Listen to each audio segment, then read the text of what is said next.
na se ne ye di eti san no tumi se be yere ne ewie mobran sem se besi akode da mu no se men kan kire se fitin anopa ikusi enwumre ne eye ebobo some ne da to so enan anopa ewie mu ate a awia no pepere ne ho ayi ne ti ntem pa pepere ne ho ayi ne ti ntem ne nyina ne se ye kɔ awia bremu no o kire se nsuo no bebu nkama fa so ebe munemu na nsuo no bebu munemu na enti no ka se ewie no ai se oyi ne ti ewie mu bete ebe bai kama ebe gyina mu saa de akwakosi no ndu brem e free no ndu ho no du ba akode kro no o kire se nsuo no be se de ebo chenku nanso so ni nyina mu na awia de be san apie ayi ne ti nanso so awia ni ne ti kakra na nsuo na muna saa ne be ya o kire se be se akwakosi anwumre nti free no num no nsia ho no mo ekɔ no o kire se ewie mu badwo ewo me ya hodo bebre no apu e mantem ha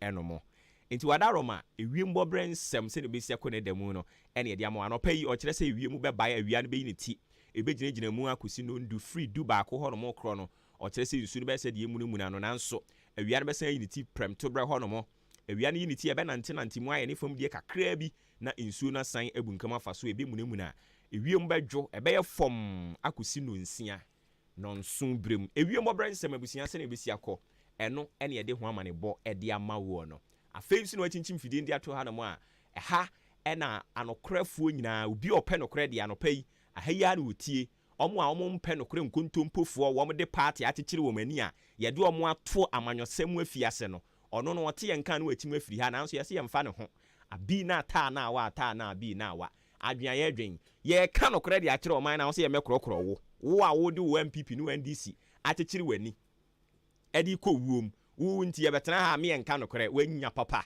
wo yi free ha du ye benya nipa be 2000 wo betima to ha anokorefo ne de ha yi anu mutie maache eno ni dwumadi ne din nokore chia me obo wo ba ofori amanfo ye tena ase abon se enkontompo ani abre ye twe ne pie to fanwem ene nti na ani ahanhan na wo mu nyina epe ba bia kwakwakohye ene nti kan ho free sabre ekopim sa no pa nondu ebebo ne yenka nokore nkyere oman no yenka nokore nkyere mpanimfo no mem yen krokro wo mo ye tena wo mo ho eye papa medehye mi wura ye yom saa ensuo no ombese no ye betena eye papa mi wura na no hwan me se ensuo no ombese no aboni to oman gan na ombeboni to tankrofo yom tetete so yi free man pani so kosi the last person with no apology to anyone. They don't think about us. Omonwe yen ho.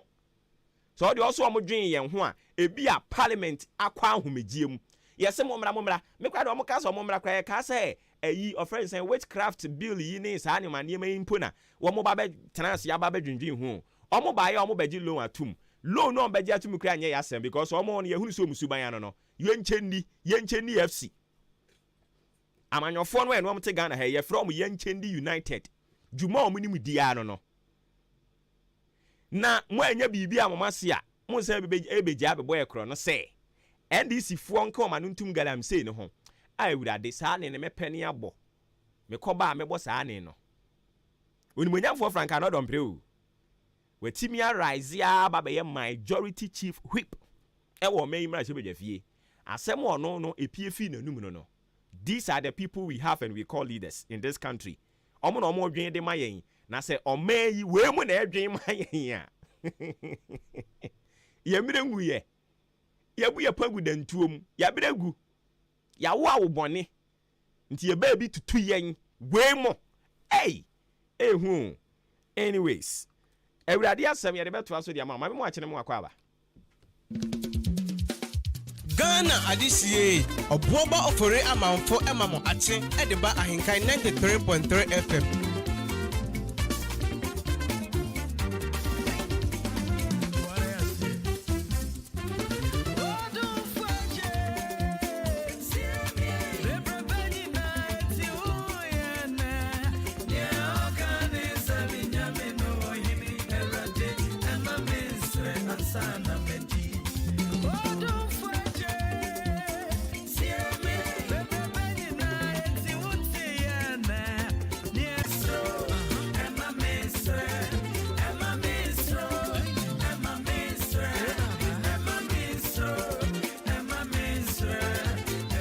Ghana adisiye obuoba ofore amanfo emamo ate ediba Ahenkan 93.3 FM.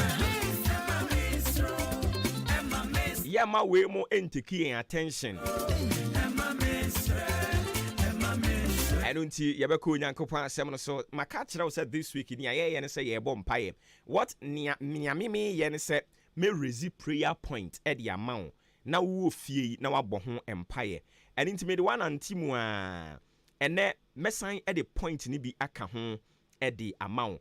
And Ramima prayer point me, no. Bako, me say bompire for prayer sumji, any asumjia, idimu. Or my gun, my catcher was here was sumji, but yasumji no indimu. So, and into your bomb pie say, Radima asumjia idimu peace and tranquility. Send your baby bit me atenasi ye. Obi wa asumjia but war bere, oni na asumjia ni nwe peye. Obi ewa asumjia, obi wa ha waware, but oni asumjia wana wari yemu. Enti uhunu no abaka se, mami wa ware nti o asumjia ente saa. Enu nti ne se ye mom pie mfam pri asumjia idimu. Emfiri Nyankopon ho asumdwe eba begye yen e de afiri obre ne amane ene ohaw ene akandifo a wo mo adwene nya dwuma a wo mo tete wo man awurade nyi ye mfiri wo mo nsem omo ekasa basabasa omo anwene wo man hu apesame nkuminya omo afu odwen diplomatic passport ho nti omo kokogina ho no mo ensem wo mo keka eye nomfa awurade nyi ye mfiri saafo yi nsem ene esan sere awurade se onom na omane bambo enye kese wo yen so the protection and safety of God. And Ramekachira said we should pray for that. Okay, kind of book of Psalm 91 verse 11. Or say, for he command his angels concerning you to guard you in all your ways. And in the air country said the Almighty God emphasize the divine protection. No, emphasize remember yan hoban na watchi ene bosumi fofre urade di yen ewuram and na aka wa afi mu no. Yesre Nyankopon so omra me bambofo no megye mfiri atamfo ensem ene prayer point yamasan e de ema wo ene se awurade no mo ayen na yentumi enhye eniema biase. We are praying for new beginnings of everything. Say yes sebo some foforo ase no awurade ma bibi foforo nso nhya ase e wo ya brabom enhyira foforo bi nhya ase enuonyam foforo bi nhya ase akwan ho san foforo bi nhyaase ewe ya brabom awurade mayen ahoɔden a yebetumi ede aye bibi foforo. And into the book of Isaiah 43 verse 19 Bible says, see, I am doing a new thing, now it springs up, do you not perceive it? I am making a way in the wilderness and streams in the wasteland. Onyankopɔn asɛm a wɔka ye ede kire Isaiah eno no se hwe na me ye bibi foforo awurade nya bibi foforo ya brabom awurade mo kwan foforo bi ntu ya brabom awurade mie kwan foforo bi ntu ya brabom awurade mfa yare sa foforo bi mre yen ewo ya brabom awurade mfa kwantu foforo bi mre yen awurade mfa adwuma foforo bi mre yen awurade mfa foforo ye bi emfa mre ya brabom no se hwe me awurade me ya de foforo ade wuhunu se ayi nhwire ana wani nhuye me bokwan dia to sra enipa nyina se hade anka kwan entumi mpie mfamfiri so sade na no ebinim bisae se so biribi papa bi betimi apie firi Nazareth aba na awurade Nyankopɔn kan se no biribi papa bi betimi apie firi Nazareth aba eni ntia no pay se oh ye Nyankopɔn, as we are all set into a new month, we pray for new beginnings in every area of our lives. Open doors of opportunity and let your favor go before us. Help us to embrace the new things you are doing in our lives. Help us to embrace boyen na yentumi nhyia enioma papa wo ye ewe yen abrabo emu. And into prayer point number 5 ama rezi ediama wono no. Pray for a new beginning. Na awurade nhye bibi ase foforo. Awurade asem ne se na hwe. Me ye bibi foforo ewo wabrabom. Awurade ye bibi foforo wabrabom. Ne ewuo no benya nkwa. Ne enya nkwa no nso eba be fifiri. Ne afifiri no nso ba be so aba. See, I am doing a new thing in your life. God is doing a new thing in your life.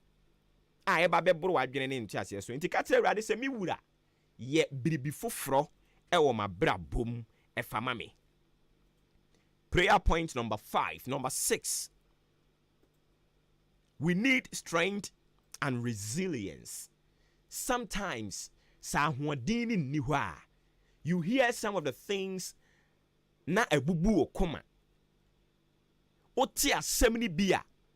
Etumi ma woka se bone ben na maye.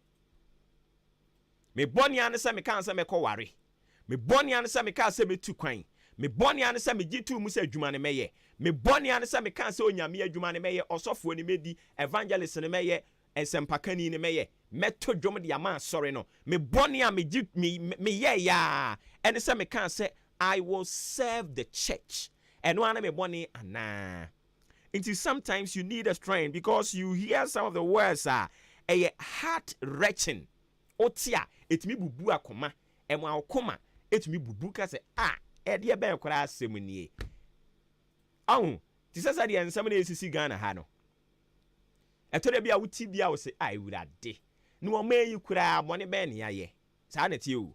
But we need the strength of God so that we will be able to pursue. Now no David call ya wo ba ya wo hunu say enkrofo abeto ase na dwapade so asese ni nyina de akono. He inquire of the Lord. Asem obi say Awurade Nyankopon say, should I pursue them? Onyankopon say, pursue them and you shall recover all. Senka Awurade ahoɔden amemu a baby a no waye mmra na o inquire of the Lord say, should I pursue them? And I'll say, yes, pursue them and ye shall recover all. We need the strength of God in the book of Isaiah 40, the verse 31. The Bible says, but those who hope in the Lord will renew their strength. They will soar on wings like eagles. They will run and not grow weary. They will walk and not be faint. Na wana watwen Awurade anim no nya ahoɔden foforo na onya ataban sa bo okode a otu ti sa bo okode a otu mirika wo mmerɛ onante nso so a wo mmerɛ. Why? Because one mountain up a wings of an eagle. One hour train Awurade anim. Awurade emma on ahoɔden foforo. Anopa yi yempa ebo nyina ne se Awurade ma ya ahoɔden foforo. Baabi a ɔde aba beduru de afamu a January, February, odi ewurawura mu a aba beduru September. Eno ne bosomi atoso nkron. Without your strength, we will not be able to complete it. Enu ti ne yebɔ mpa asere wo Awurade Nyankopɔn say, we need your strength. Renew our strength for us. And resilience. Resilience ni ensiye. Because sometimes we enya ensiye medofo. Wabamu bebu adwuma yi eto da bia eya na enya ya ebeka say ye. Because eya na enya were hosem. Say wa ba befo man mu nyina ha de ato kon so. No obi tumi yew tinifie ba bi o onimu da. O na busuam kra nkwadu betu ne ho se onim abrante ye adwuma henkan me busuani a o me kromfu akwafu o mo de me hwaho mo ho saa obo na so obo akwawuni me kromni a onya word wo be hwaho no ho.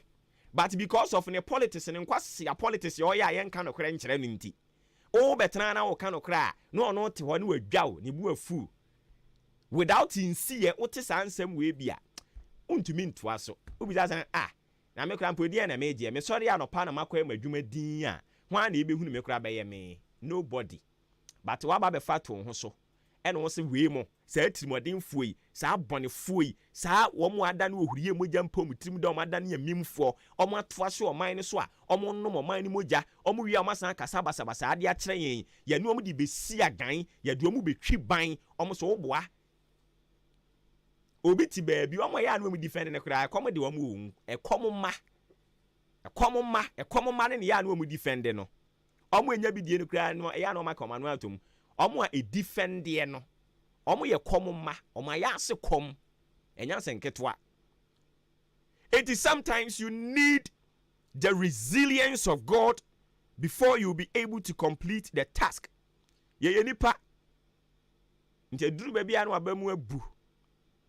But our prayer to God is that He will grant us the strength to face whatever challenges this week and this month and this year and this job may bring.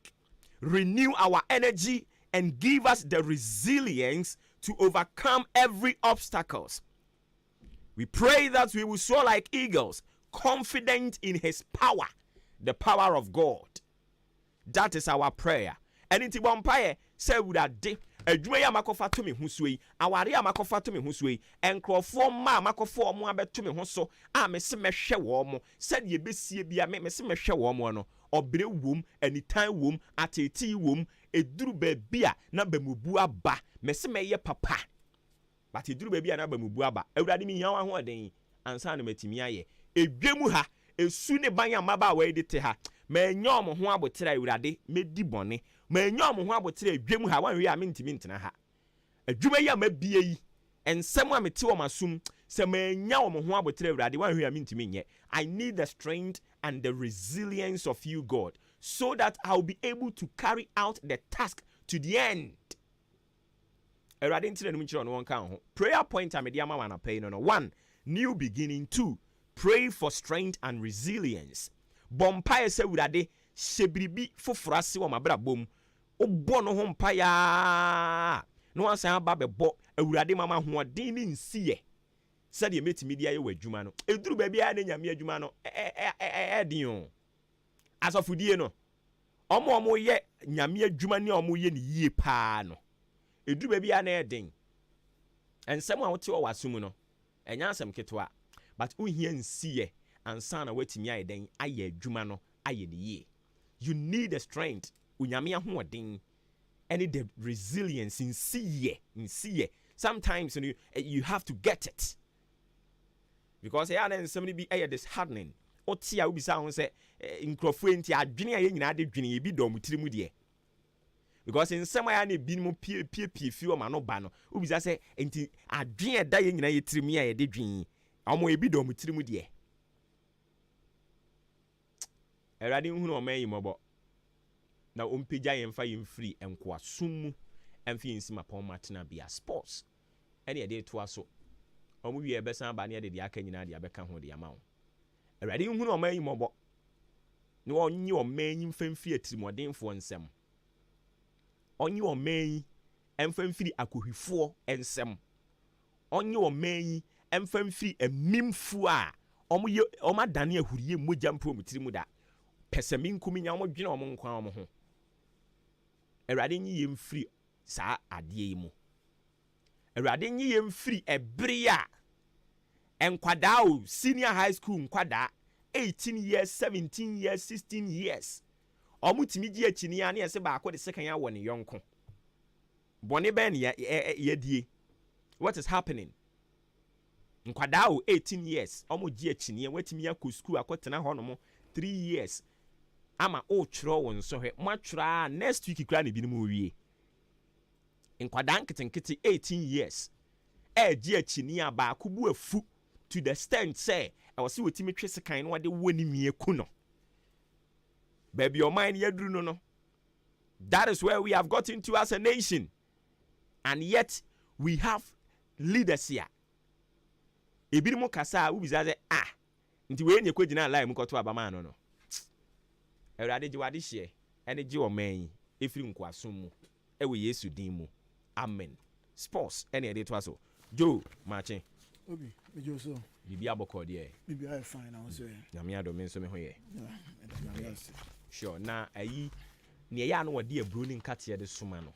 Be referee ni din kakra wo be kai me a. Asamoah. Your friend Asamoah. One ne yere. Yeah. Nti Mr. Mrs. Asamoah. Asamoah ne driver ni. Asamoah ne driver. Na ne yere na ewo provision no e ho no. Correct. Yeah. Endra minya call. Say omaso ulu nka be se nwotwe. E de abesi akire. Okay. Oma meto me. Okay. Na mi bie drawer ne wom. Ene me huni so wampa. Owura Asamoah. One ne yere. Omo aye omo ade ni bio. Omo se minwi na minwu nie mesie me.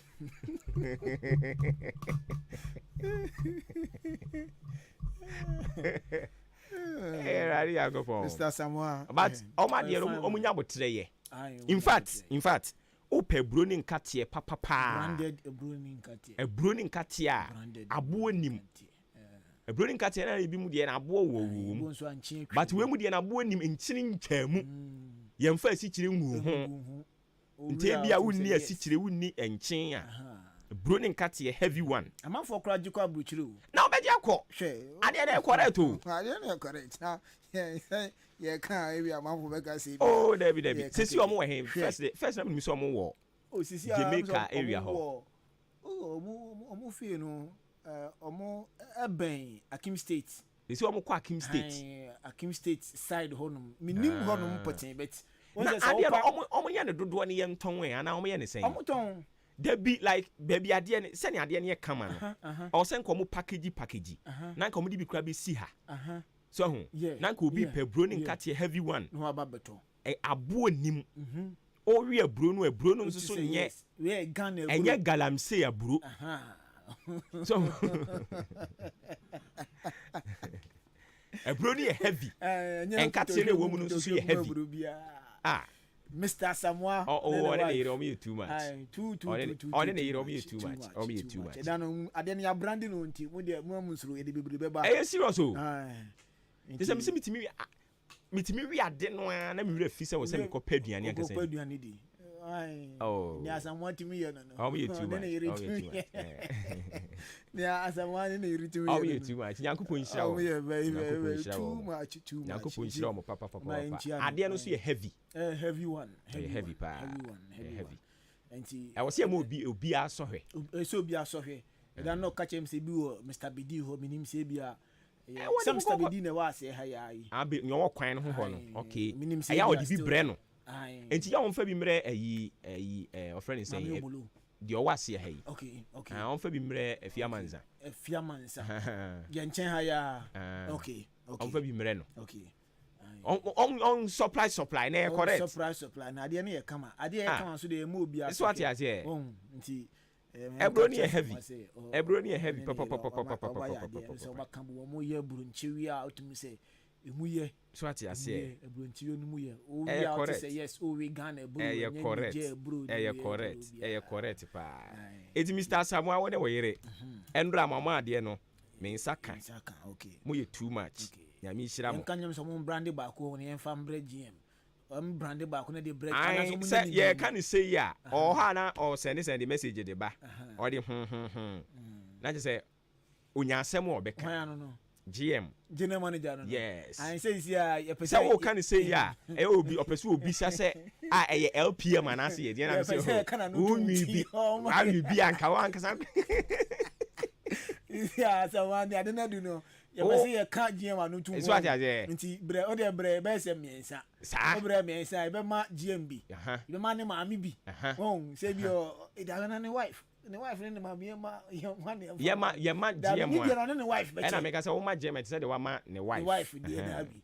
Na ya ma ne ma mi bi. Ne ye de ba kwesi ono ama. Ye come anu tu mu ba no.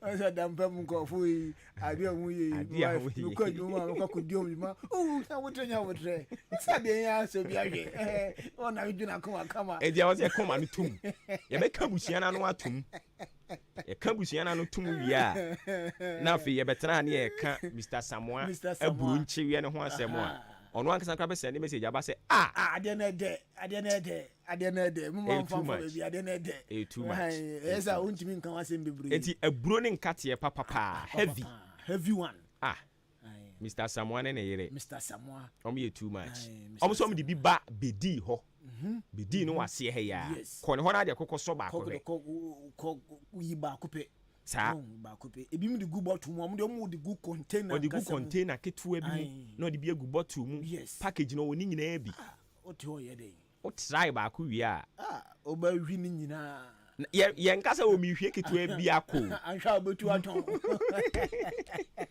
wa ba wi bibia na anhwa obetu aton se ne ye to ya wa ba wi bibia anhwa obetu aton anyways me na se na ja me ma kwan na to aso we see a friend no Kwame Derrick owo asene na o se den okay efia mpofo em say efia mpofo abaye ne hu bia no pay de bia mane ai efia baye ne hu bia no pay ne so o man no samba wa hai talented speaker, you are the best as the slogan of your FM station can sing em say that no de bi ma o me can chire o that no de bi ma o And I know the Fiana, but me check it time the nang about time. Be musu to me churo brofu. Ogwa ha ohu oba sa no a. None home was Na ne home was sorry. Better say boy chire Ebiana. Oh yeah, Papa Penny. Oh. Na na we Papa Penny na hu ma no ho sorry en kan kire o. Papa Penny fon kra yes ya bibiri ye bad no. Especially omo ya no omo keka omo atade ye shim. Omo wo 50s 60s ya ta keka na atade ye shim. No de bet ya boss no. Wo munye kaka. Ayu. You we kakra ma me. Wo munye. 50 64 no omo keka omo atade ye shim no. Eye ya no keka na atade ye shim no abo bet no. Wo munye. Stubborn Olu. Omo ye stubborn. Eye ma bi nya na cobra. Ene anopay adesimo ba Ghana mamba ye mamu nyina kwaba so nkubio ade aba ahenkan 3.3 so yatena se na so som no ye de ba ya gudie mu nsem ina ye di Asia kasafide sumidin Joshua Kwabena Janim Yosef Ejiri boa Samson na Benito Mauli etna machine echi voices ahodo na free productions ahodo we chire nyina no odo na waye de man na no pay ye de emu enkra no enso babija kasafide so Benito Mauli boa Samson na Uremo na Sheteurat enso eka ho a ye nyina ne akentoma paboma ye de agudie mu nsem enso Asia men fasida Emma Royal Furniture adwuma ko aba ene se upe sofa chairs e de siu dem na se dem nkunya bi na pesa uye di siu dem a kona kopiem oye Royal Furniture kache Samsung kitchen cabinet ebi ho ye bi wardrobe ye bi Samsung nei empa enso ye bi oye Royal Furniture no ntini wurema se carpenter ho adwuma nko a dia na fa kodan Royal Furniture na afi yemboa enhwe mboa na yenye nyina kama emfama ho bia emba bio we de esi giedi eno ntino o de oba se ne ya charge o says sofa no 1000 yesifa half bra o de half ba ye be ye de ama ye wie ne de nei nkunwa no ebrewa na fi half na ka boche ne yaje na bibia nso akoye ede amaye nyenu ntini wurema Royal Furniture kache na fiko na ne mbedi nsa oso na bibia nko kama emfa ema ne nei se so wo honom na o pese osua carpentry adwuma na yese bra akonya no wo honom a ye be kiro kama na sa nkunya na afi kitchen cabinet ne carpenter ho ne manyina no wo so waye bi kama na bibia akokama ede ama o hwe achi akonya ye ne Akim State SHS junction no ene nei ebo nhwanim na se ye ne no ebo nhwanim a ohima junction na so na ohwen a ubehu ye frɛ Mr. Sumani our number is 0244 588448 0244 588448 and 0248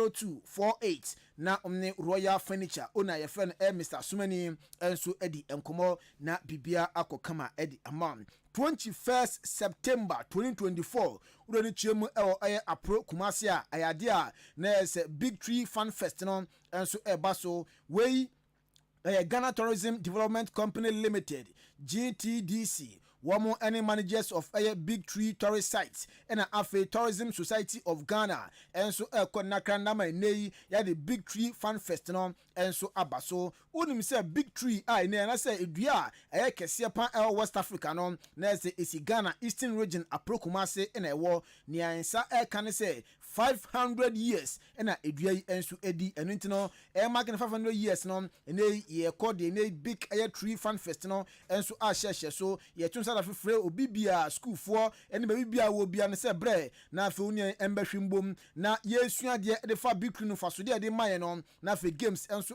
koso honum na bibia enso kwanu ntino 21st September de na se nije ni kanika nko na prokumase enso ebeye enu ntino bra na be piem na afi oni embahwimbom na bibia enko ye mfama de tiene se ludu ebe koso ho oware be koso unim da me ba bra unim ene spa bonso a bra gari soakings ye be soki edi bibia akoye edi amayan sanso ne drink challenge enso ebe koso ho no ma enya sem kotoa na 21st September na se happen enso wa pro kumase ntini brem na fe oni embeye sa eye fan fest embom na bibia enso enkoye mfaman nondu na edwuma den ahyase na se oba o de fatati Ghana city spare o de ba na se ene de nyoma edi ba nyina no nso betimi enjoy bi na bibia nso akokama ede ama moderator no ebeye wodi ahenkan kwame yeboa eno ntini wurema na oni embedi ensawoso de chene say ade Ministry of Tourism Enafi Art and Culture akabom with Promotional Ghana Limited Enafi Bell Beverages akaboma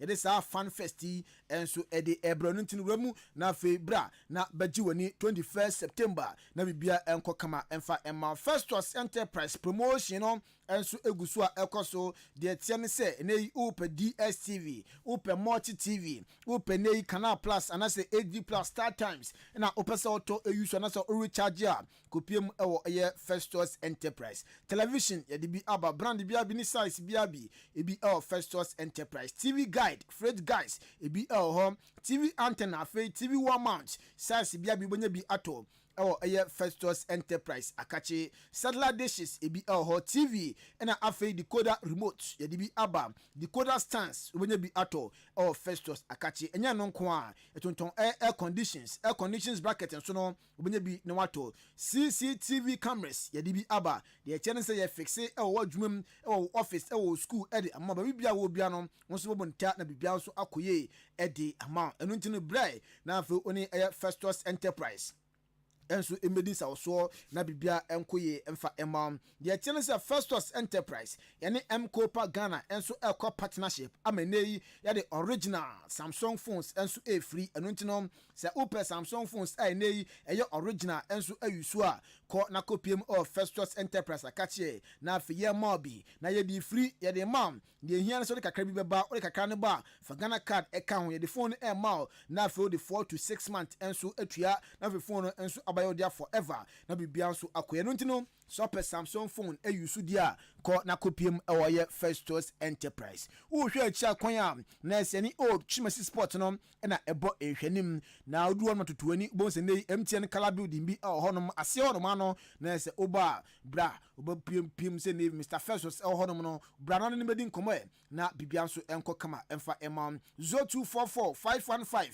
849 0244 515 849 and 0269 305 785 0269 305 785 na one Festus Enterprise enso akasa na bibia kokama ede ama Jubilee Hospital enso sebra yarabe na etete wo yese oba ebehwe aboa manwere wo nyina no yetu ase ntempa so ede ama ne oba atwenye service no ebo adwuma de 24/7 oba eneya na wasan wochi akọ eneya sanso inpatient service no aba no so no eboa ebia oba no yare wa no yare no emu aidin opeso beda ho na a doctor standards fo enya oso abotre ehwe o manwere wa no etuira oba Jubilee Hospital ema sa akonya no laboratory no enso ebo adwuma lab biabi yebi awo eye Jubilee Hospital pharmacy ho anu ntino adura wo pato bia no benya bi ato enso anom dia sa ho yare awo eye Jubilee Hospital antenatal care no ebo adwuma ANC we call dem ema no mafo afuru no ebia nyinsen unyo ha bi di fa ho a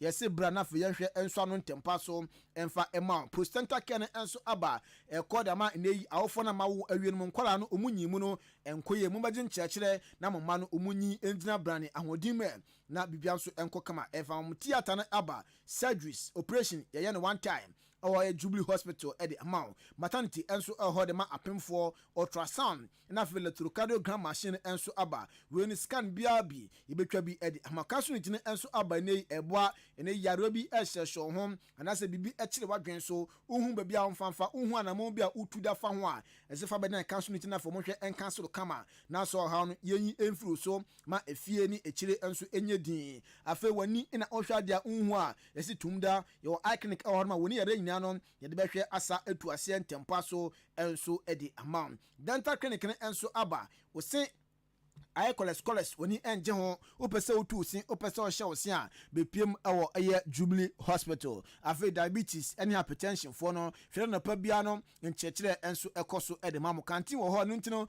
babi bia wo bia na pedu na pom niwom enso ato edia kopiem ewo eye Jubilee Hospital e kantin no na afi yema aduan na pom niwom na toy na bibia nko kama information oba na se insurance ukita bia yede yesi tumda yebeje na yahwe oye odan ababu road yaso amantra bridge so honum ena obehu yen 0244575799 0244575799 and 0241784645 na one Jubilee Hospital enso edi enkomo na bibia akokama edi amount yɛnhyɛ nsɛm na se emfrem fifie na yɛmpie mu all the senior most national soccer team Black Stars of Ghana emu yɛade a ɛdachena Ghana yɛgyina kono 4 p.m. ɛwɔ ɛyɛ Kumase Baba Yara Sports Stadium where African Cup of Nations qualifier ɛna ɛba so Ghana your first game yɛne Angola ɛde ɛbɔni yɛbɔni wie ɔkyena pɛ Monday 9th September bɛwura mu ɛwɔ ɛyɛ Morocco Stade Municipal di ɛyɛ Bakani 4 p.m. same time Niger enso ɛtena se na one Ghana enso edi aboni enche na beto dwa say ne head coach edema the senior most national soccer team Black Stars of Ghana Otto Addo enso enemu 23-man squad sa two qualified games odi ewremu na nemu na ebisa no say no nchema squad wato sada from me 2 games boy eden na we expect enso ede free team ne enchen oso no de or expect bibia free team ne enchen players ni na nim say ade AFCON no say Ghana ye qualifying kokobo bi enu ntino you are expect am say at the end of 19 minutes no na Ghana kunumdie aba na fe 3 points en saka na AFCON no yewuremu. I'm not expecting a certain performance. I know that all of them wants to go to the AFCON, so they will give the all. But I'm just hoping that they have a good day. We are hoping for the support from the whole country, and I know that if we work together as a unit and we try to fulfill our plan offensively, but also especially defensively, and everybody works hard to fulfill it, then we can win against Angola. This is for sure. But it's about working together. It's about team chemistry and then adapting to my plan. It's very, very difficult because we just have 3 days of preparation. They're all coming from different clubs with different ideas, and we have to bring all together. Yeah, and some nurse coach Otto Addo Edijaya one friend so on my Kosubisano about local players munya konya bebrina ensia kan enso all the senior most national soccer team Black Stars of Ghana emu na bekaya last edition of Brantefon Frederick Asare onopa local player na osia kan Ghana afie 23-man squad Ghana yede ebo Angola eni Niger no so no player local player osia kan Ghana din APM no kotoko goalkeeper ye fan Frederick Asare na ebisa local players won sem na send city o chirema oso no de on fa won say nei local player na say nei non local player na o hia ne say obenya best players e da bo Ghana na fe Ghana ni so ade ho asi ani so no yetimi accomplete ni kama na bibia so akoye e de amayen o say na send obenya abotre na fe wahwe local league no e si ade on club team bia ni adwuma ye enu ti no obetena Ghana amonita players na ahwe say nei local player bi eyi ne ho na say bon onimbo as any foreign player ono de nya ne wama so obeye furu na local player na ba be shem asiakan edama Ghana. It's good that the people want to see local players in the squad, and for me, like I said it before, it's not about local players or non-local players, it's about the best players we can find, and we all want to qualify for the AFCON. This is our most important task at the moment. Afterwards, it's a World Cup, and this is what I'm trying to do. I'm trying to get the best players the country has together to build a unit to qualify for the next upcoming task. And for me, it's never about local or non-local. It's about the best players. But if we can find good players, and that's why I said it before, I want to really try and watch as much local live matches as possible. If I can find 1 or 2 players, because it's always difficult from the videos. Now I have the possibility, because I'm not with Dortmund anymore, to watch a lot of matches, and I'll use that possibility.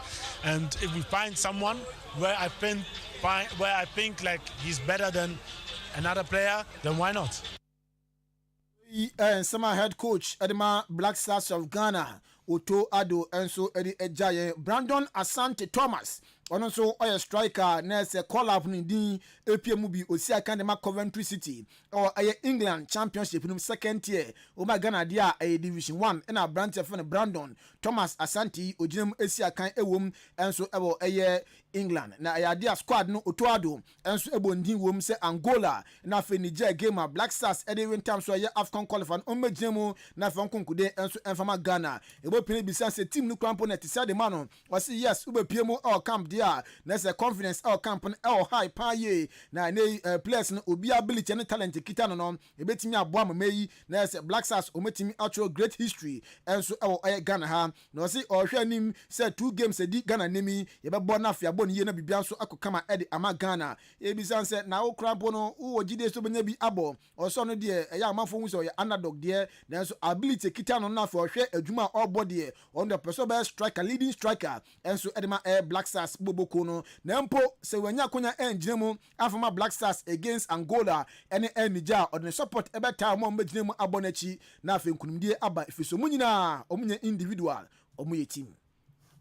Firstly, the confidence in the camp is very high. We know the talent that we have in the team. We know the ability, and we know that we want to, write a great story for the nation. So we're going to do everything we can come in the next 2 games to put ourselves in the best position for success.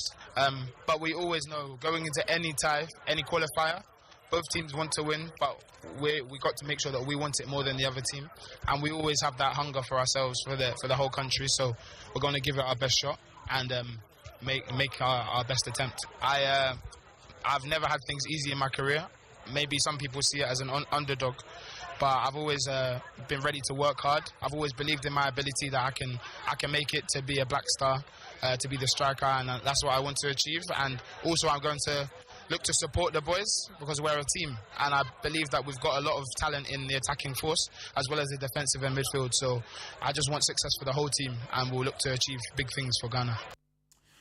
We Brandon Thomas Asante usina kandema Coventry City England Championship nimo oka players na se Otto Addo Etunsa de from no oye striker enu ntina ba piem abakunkuden enso ede ama Ghana na abrante fan Fatal Ishaku ono so on de obepiem Ghana Hanma Ghana Premier League nyina no wasi akan ewo muda neyi osi akandema Leicester City England Premiership ni emu na odo ni chema oni abrante fan Jordan Pierre Ayew na esi akan Leicester EP or mu yebisa no se abroti se abrante fan Jordan Ayew cross carpet from Crystal Palace abepiem Leicester ne ho ye ne say o se enei enani Japan ye na abrante a yefe no Jordan Ayew no o senior player no ntino akonya bi obanya bia no otunufo echerechen direct no se ball no fafa de fa ha no ma bekoye abrabomu no on the pitch na fe out the pitch na no abrante fan Jordan Ayew enso tunufo ntene enani Japan ye se oni abrante fan Jordan Ayew ebebom esi akan Leicester City o se na mo ye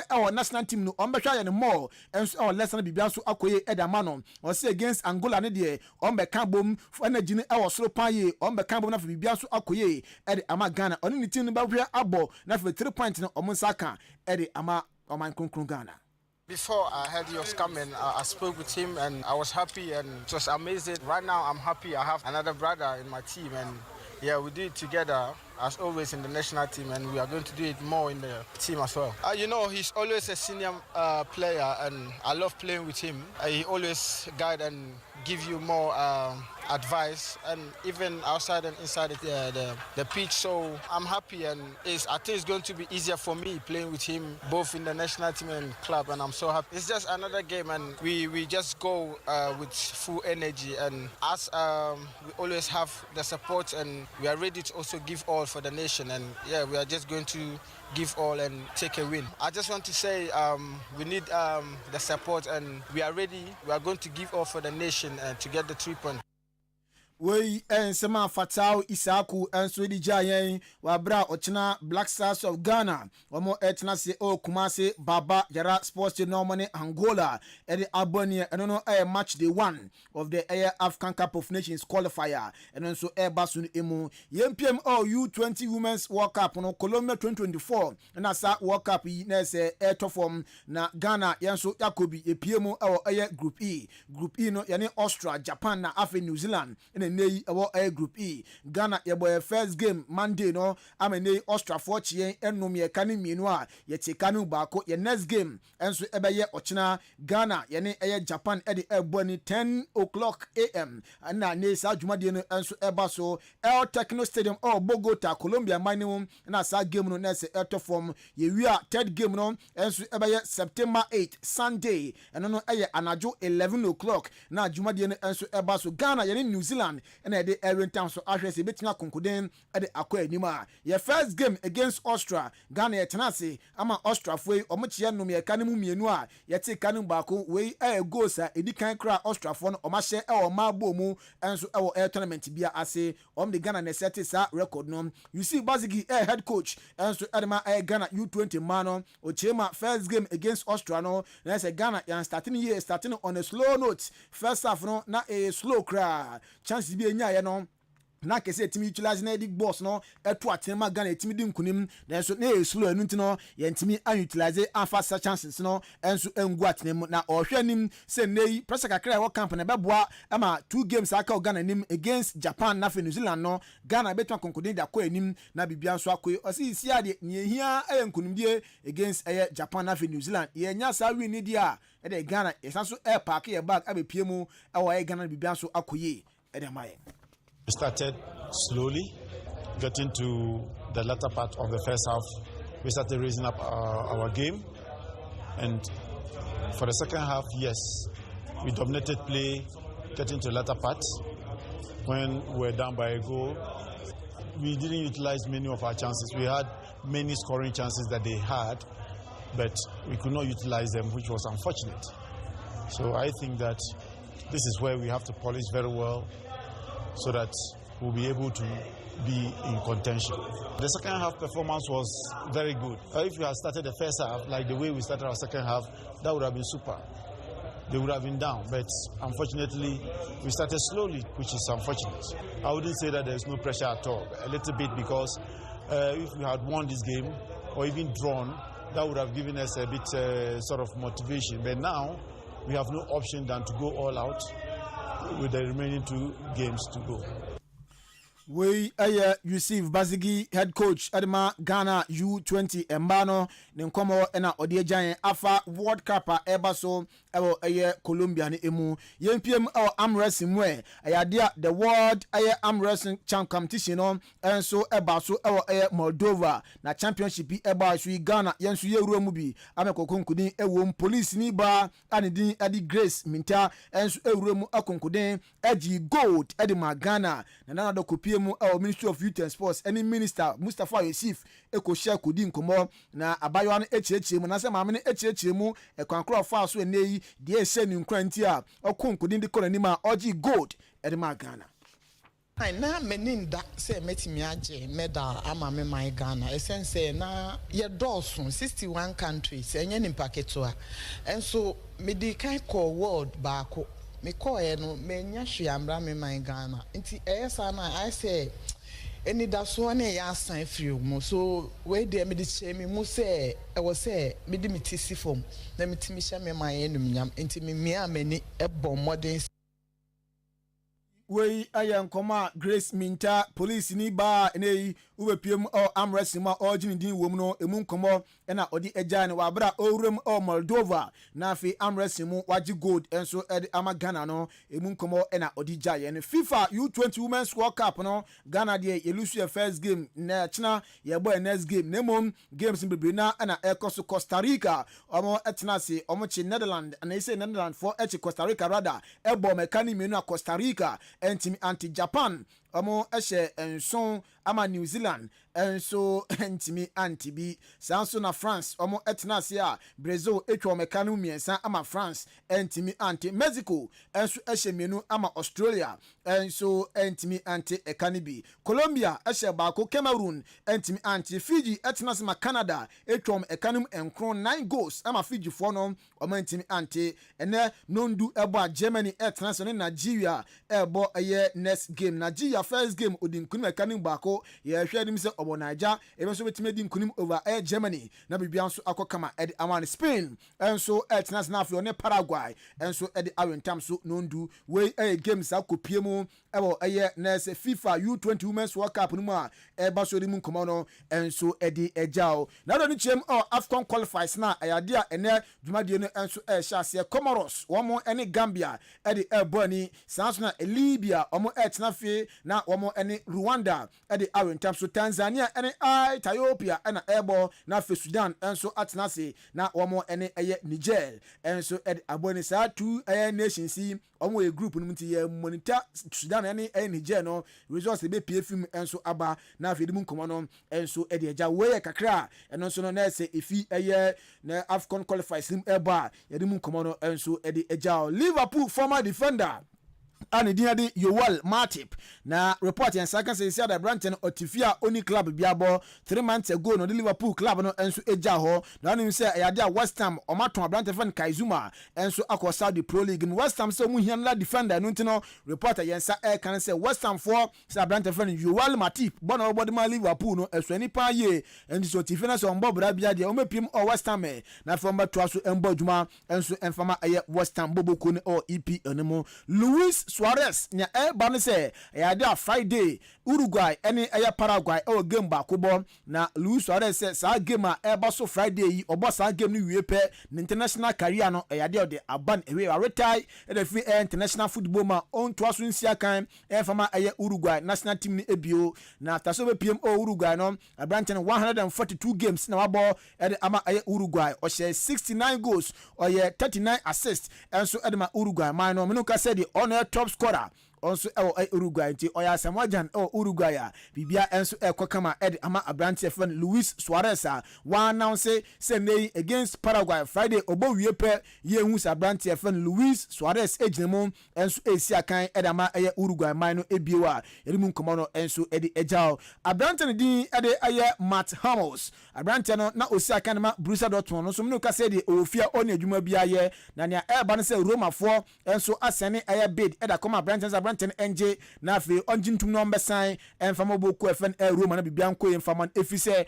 o ma Branton FN Chris Smalling o ma ton no enso akọ Saudi Pro League no anunti no possible placement in ebe no Abrantia ye fen Matt Hummels yerimu nkomo no enso edi ejao ene anope AS Roma na banse Matt Hummels deal no ene ne medicals no ebe to from so pass medicals na Abrantia fen Matt Hummels obe sign contract no edi ama AS Roma na kojinemu enso asiakan edi ama o ma edimu nkomo no enso edi ejao nia banse Abrantia fen Anthony Martial no sina kadema Manchester United ziadie onso free agent oni brabia bo na ne banse kopiem Greek na se team FN AEK Athens omosi Abrante no ukobo ma United ziadie uni club bia bo eno ntine bre na ne banse AEK Athens for no omosi offer omde man no on former player bia da was asi we so eno ntine omba no maje penie na fo nsia kan Greek league ni mu na on fama boboku FN AEK Athens na bia enko kama enfa emom Tottenham Hotspur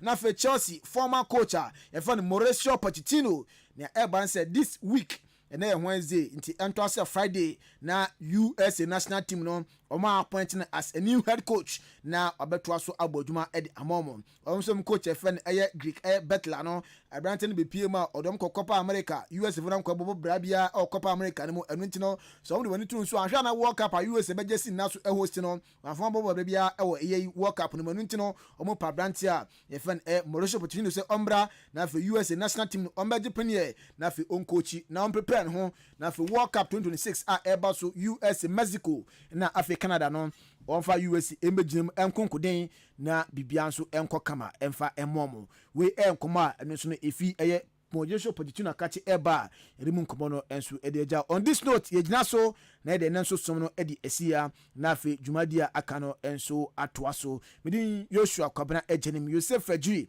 ene oboy sanso na Benito Mauli ena Raymond Asheteru atmu nyina boy media gudie mu nsem no ebeja awia yebesan ehia na afi de mu pensempense mu na afi latest eba no nyina no enso abeja no bibia akokama edi amawo na yeko na we efi Mr. Kujobin enchen Madam Ama Menu aka Auntie Ama nya eba ne say Friday 6 September dia ne na watch da na eba so e wa twa babu ha ya funeral grand so no deba grand so no na eba so nti Mr. Kujobin say obibia embra na fi ombeta na chi kama na bibia so enko kama enfa emane disi na fi captain in the morning oboba ofori amanfo atwaso kopim tama nondu ebebo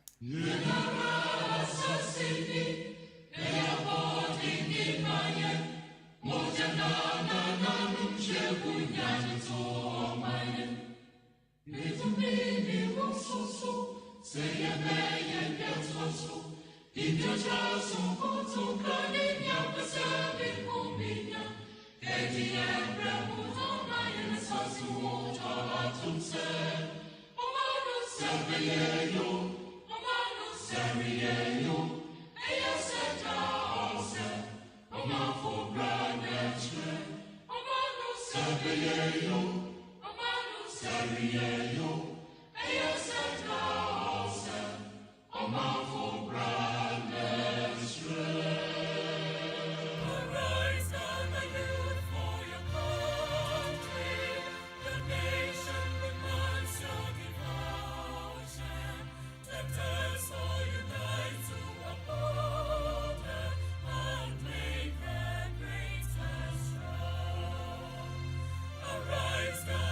Adisiye Obuoba ofore amanfo emamo ache ediba Ahenkan 93.3 FM.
Faster than confirm at the sports team. Joshua Kwabene, Janim Kofi, Jury, Ben Mauli. Yeah, twice the amount. Some 54 minutes into 7 a.m. Matching Jumedi Dion Fremi or Boba Ofori Amanfo. No crazy, I mean. Yadia Ja, Yegusua, Ye D. Jumedi no Chame, the amount. We are seeing that party, or the Nina. Near woman is Embrano or Shama Hose. Oh, Nipa.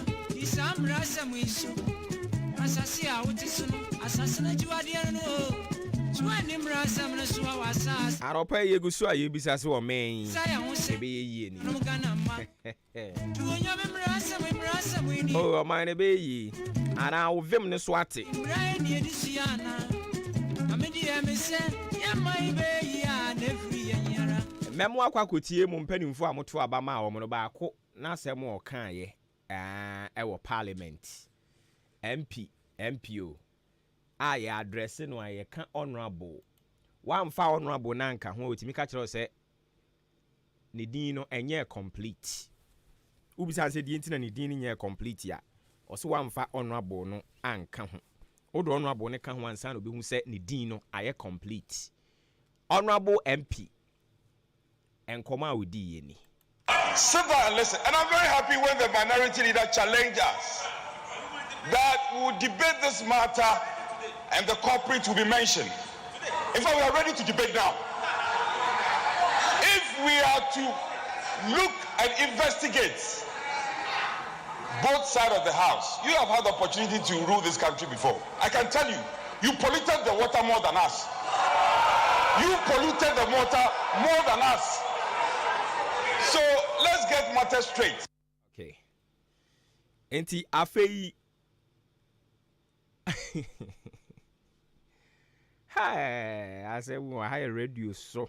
Me think asem wan ke bi pie free manu aba no. Atewrade me abotre.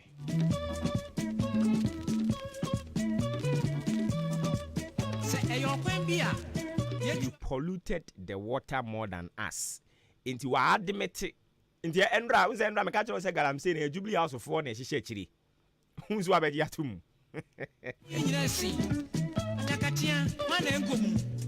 Eti I am daring them Jubilee House of 4 say galamsey no omuni mu ho hwe ya ye de tumi ahye om nsa omum ye nya atu Jubilee House of 4 so omuni galamsey ne ho hwe ya ene omuma galamsey na sesei yatu agumu a said omutu no ehu ye nya atu enano mokwa ewo tifu eti mokwa mensinu no emu ewo mfimfin mantem entafo mienu 2.5 years oma ko fifiri ato galamsey amonam ewu oba ne bema nkwada omanya mfie mienu ne fa galamsey amana oma ko fifiri agum ewu kwa me ne wo kasa ye sie won enkwada yi omo ye innocent bone ben no omo aye omo bone omo aye ne se omo ankasa omo dan achi e na omo afa omo kodi agoro e na omo ko fifiri ato galamsey amenam ewu am ye sie wom entafo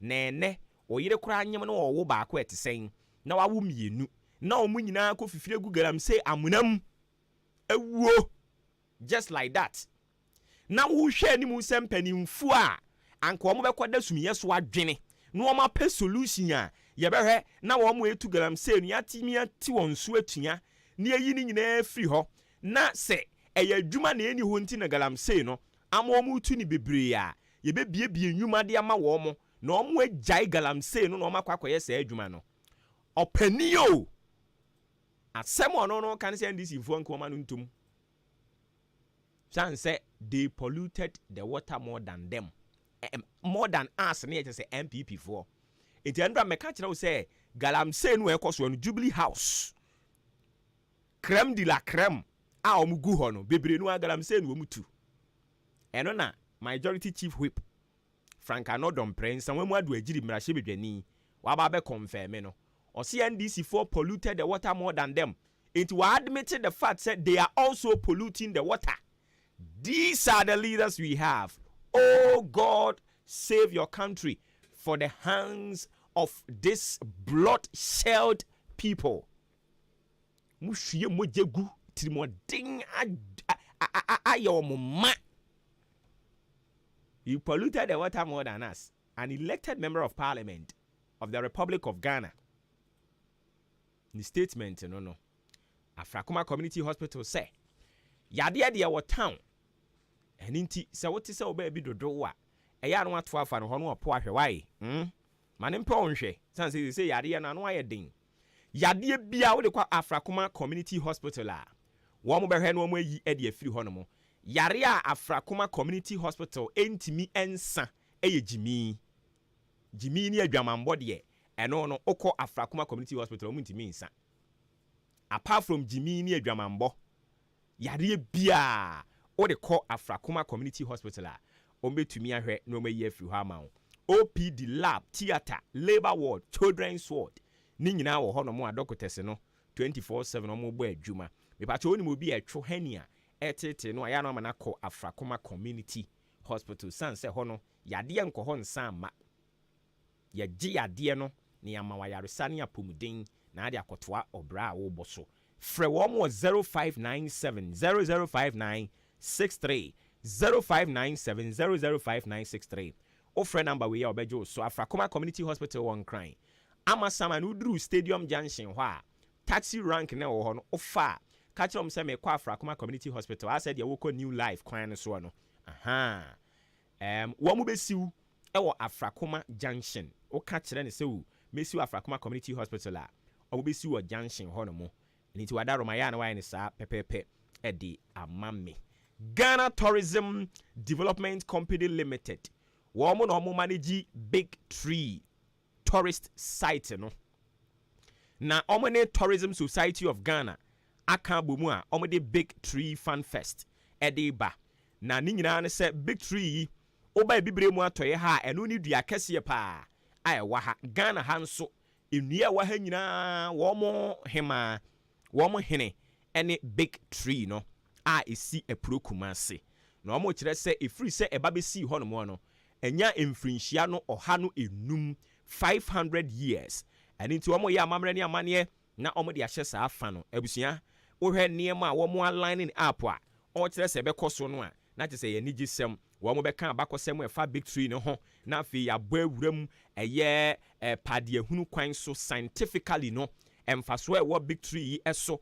wo mo de be famu a kire yen na enya no nko omo kire ni nyina no na yedi agudie ahodo bebre no a epacho ye face painting ewo ho ye wo eye bouncy castle ewo ho ye wo hooks ye wo hopscotch ene brofo kasa no odin na so agro ni nyina no pie ho a ade a ni die de pa ye beto wale sanso ena ludu ebekoso dame ye beto eye spa yi play cars no eno nso ye beto bi Gary Soakins ye be na de ma milk ne de bebu so na ya blindfoldi and drinks ne de no nso drink challenge no bebre no abekoso ye wi a mini ball eye ball rolls ne drop challenge agudie ne do so papa ene ye de hihye so ani nyina da ye de edi sa mfinhia oha enumi a Big Tree dia kese wa bibiman mu ene bibrem atoye Ghana ha no ye de hye sa efa kese no na abusuan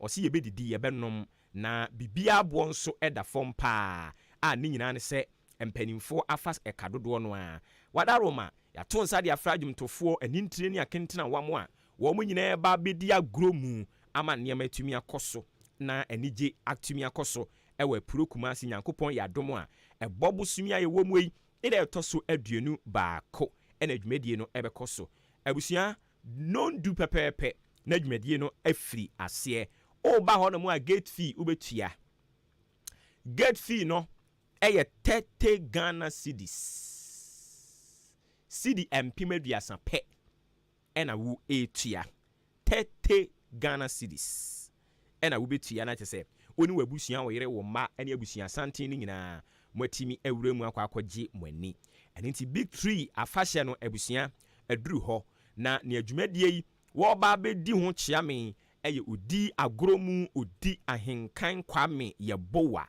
a odi ne djuma wo Peace FM ono kro no anso ena odi media network ya ahenkan FM ene ni nuanom aka nyina aka ho bie no oda ano opani na ba bedi dwumadie ne ho chiame dwumadie ni nyina wo mo a esi won sere so eye asoye a ehwe akwansra se ye di adwini ni amamre ne amane asoye ye no wo mo ena dwumadie yi esi won sere so Ministry of Tourism, Art and Culture ena dwumadie no esi won sere so a omo a sponsor eye Pro Macedo Ghana Limited, Bell Beverages Ghana Limited and into drinks ne de ebebu so ewo ho na ne etie ne se saa 21st no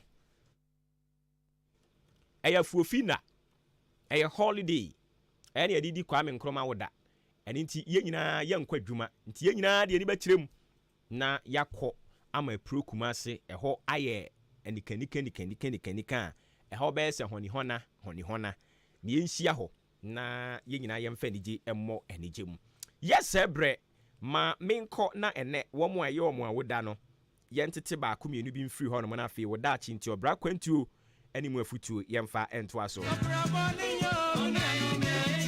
Ora Richmond Asari Onapo Hey I don't pay say we be quiet for Echi amu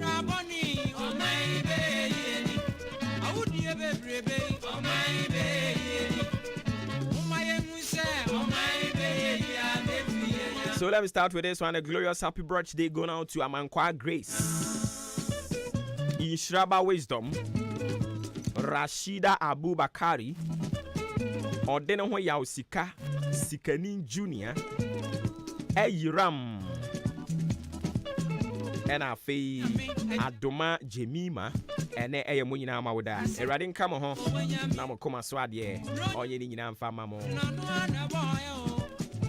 Ba cho wa won so ene wa woda Erade wanka hu ba koma so ade onye ma wo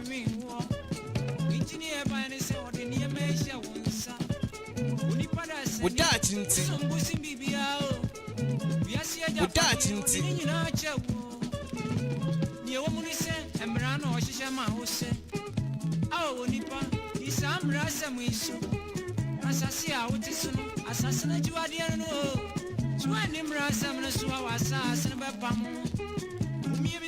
I don't pay without chinti bro for kasa mu nia yede enam makata say without chinti ni obra kwantu afutu na de sin woman no pay yede bi enam bro for kasa mu tie ha or say your life is your message to the world.